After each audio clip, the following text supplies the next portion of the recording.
मुख्यमंत्री नायब सिंह सैनी की अध्यक्षता में मंगलवार को हुई उच्च अधिकार प्राप्त क्रय समिति की बैठक में करीब 3300 करोड़ रुपए की महत्वपूर्ण सामग्रियों और सेवाओं की खरीद को मंजूरी प्रदान की गई है। बैठक में कानून व्यवस्था को और मजबूत करने के मकसद से पुलिस विभाग के लिए BS6 मानक के 41 ट्रकों की खरीद को स्वीकृति दी गई है। इसके साथ ही ऊर्जा और विद्युत वितरण से जुड़े कई अहम प्रस्ताव, जिनमें 16 KVA के करीब 27,000 डिस्ट्रीब्यूशन ट्रांसफार्मर की खरीद और 25, 63 और 100 KVA क्षमता के एल्युमिनियम बाइंडिंग वाले डैमेज ट्रांसफार्मरों की मरम्मत शामिल है। इन सभी को मंजूरी प्रदान की गई है।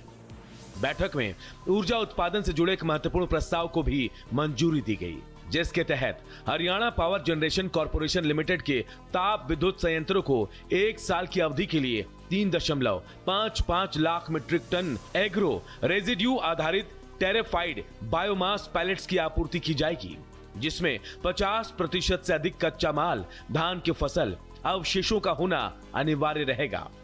बैठक में डिजिटल सेवाओं को सुदृढ़ करने के लिए स्टेट नेटवर्क मैनेजमेंट केंद्र, जिला और ब्लॉक नेटवर्क प्रबंधन केंद्रों में आधुनिक IT उपकरणों की खरीद के प्रस्ताव को भी मंजूरी प्रदान की गई है।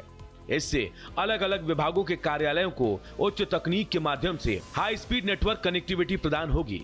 विकास और पंचायत मंत्री कृष्णलाल पंवार की अध्यक्षता में चंडीगढ़ में नए जिले, तहसील और उप तहसील निर्माण से संबंधित सब कमेटी की महत्वपूर्ण बैठक आयोजित की गई।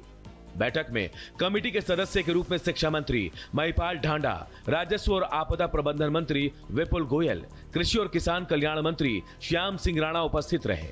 इसके अतिरिक्त हरियाणा के मुख्य सचिव अनुराग रस्तोगी, राजस्व और आपदा प्रबंधन विभाग की अतिरिक्त मुख्य सचिव और वित्तायुक्त डॉक्टर सुमिता मिश्रा, मुख्यमंत्री के अतिरिक्त प्रधान सचिव और विकास और पंचायत विभाग के आयुक्त और सचिव डॉक्टर साकेत कुमार सहित सभी संबंधित अधिकारी उपस्थित रहे। बैठक उपरांत कृष्णलाल पंवार ने जानकारी देते हुए बताया कि मुख्यमंत्री नायब सिंह सैनी के निर्देशानुसार प्रदेश में प्रशासनिक व्यवस्थाओं को और अधिक मजबूत बनाने के लिए नई इकाइयों के गठन पर कार्य किया जा रहा है। उन्होंने बताया कि जनप्रतिनिधियों और आम नागरिकों के द्वारा गांवों को तहसील और उप तहसील में शामिल करने संबंधी सरकार के पास अनेक प्रस्ताव आ रहे हैं।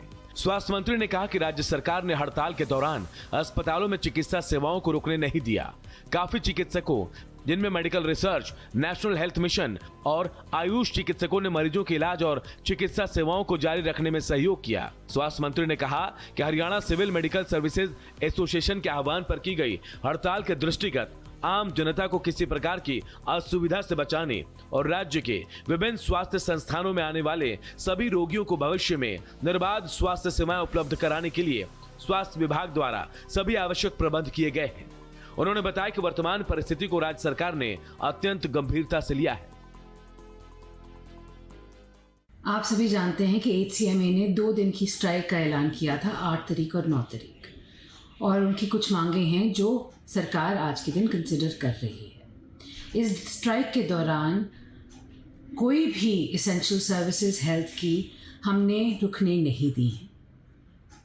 हमारे बहुत सारे डॉक्टर्स हैं जो आए हैं हमारे मदद के लिए, जो मेडिकल रिसर्च से आए हैं, NHM से आए हैं, कंसल्टेंट्स आए हैं, ESI के डॉक्टर्स आए हैं, आयुष के डॉक्टर्स आए हैं, आयुष्मान भारत के डॉक्टर्स आए हैं। तो उनका मैं बहुत बहुत शुक्रिया अदा करना चाहती हूँ। मुख्यमंत्री नायब सिंह सैनी से उनके निवास स्थान पर ब्रिटिश दूतावास की डिप्टी हाई कमिश्नर अल्बा इस्मेरी ग्लियो ने भेंट की। मुख्यमंत्री नायब सिंह सैनी ने कहा कि प्रधानमंत्री नरेंद्र मोदी के नेतृत्व में भारत आत्मनिर्भरता की ओर बढ़ रहा है और साल 2047 तक भारत विकसित राष्ट्र बनने की ओर अग्रसर है। इस यात्रा में आर्टिफिशियल इंटेलिजेंस और शिक्षा की महत्वपूर्ण भूमिका होगी। हरियाणा सरकार इस लक्ष्य की ओर बढ़ते हुए हरियाणा को वैश्विक शिक्षा का केंद्र बनाने के लिए निरंतर कार्य कर रही है और विदेशी विश्वविद्यालयों के कैंपस हरियाणा में स्थापित करने के लिए प्रयास किए जा रहे हैं। ब्रिटेन के विश्वविद्यालयों का हरियाणा में आना अंतर्राष्ट्रीय स्तर पर शैक्षणिक पहचान को एक नई दिशा देगा। इस अवसर पर अल्बा इस्मेरी ग्लियो ने मुख्यमंत्री नायब सिंह सैनी के नेतृत्व में हरियाणा सरकार द्वारा की जा रही पहलों की सराहना की और भविष्य में विभिन्न परियोजनाओं पर मिलकर कार्य करने की प्रतिबद्धता व्यक्त की। इसके अलावा ऑटोमोबाइल सेक्टर, एविएशन, कृषि और रक्षा उपकरण जैसे महत्वपूर्ण क्षेत्रों में भी निवेश की संभावनाओं पर विचार विमर्श किया गया।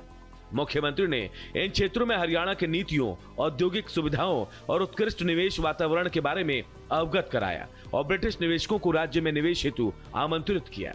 इस बैठक का आयोजन हरियाणा विदेश सहयोग विभाग द्वारा किया गया और दोनों देशों के बीच सहयोग को और सशक्त करने पर विस्तार से विचार विमर्श हुआ। Bureau report, Bharat express.